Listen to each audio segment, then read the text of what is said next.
আসসালামু আলাইকুম প্রিয় দর্শক, সবাই কেমন আছেন? আশা করি সবাই ভালো আছেন। আমিও আপনাদের দোয়ায় আল্লাহর অশেষ রহমতে ভালো আছি। কোনো এক ছুটির দিনে প্রকৃতির টানে ছুটে গিয়েছিলাম মানিকদ্বীপ ব্রিজের নিচে, সাথে ছিল আমার মেয়ে। দেখতেই পাচ্ছেন প্রিয় দর্শক, কত সুন্দর জায়গা। এটি হচ্ছে কিশোরগঞ্জ জেলার ভৈরব উপজেলার গজারিয়া ইউনিয়নের মানিকদ্বীপ গ্রাম। এখানে একটি ব্রিজ রয়েছে, দেখতে থাকুন প্রিয় দর্শক। এদিকে দেখতেই পাচ্ছেন এটি একটি বাদামের জমি এবং আরও রয়েছে বিভিন্ন ধানের জমি। আমার পিছনে দেখতে পাচ্ছেন একটি নদী, আর নদীর ওই পারেই রয়েছে কুলিয়ারচর উপজেলা।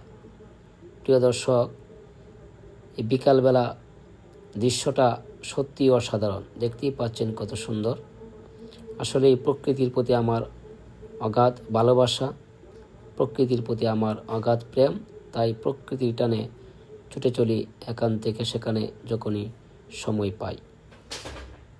প্রিয় দর্শক, আপনারা আমার জন্য দোয়া করবেন, আমি যেন প্রকৃতিকে আপনাদের সামনে তুলে ধরতে পারি আমার ক্যামেরার মাধ্যমে। আর যদি ভালো লাগে ভিডিওটি লাইক, কমেন্টস এবং শেয়ার করে পাশে থাকবেন। আশা করি আপনারা যদি পাশে থাকেন আমি ভবিষ্যতে আরও ভালো করব ইনশাআল্লাহ।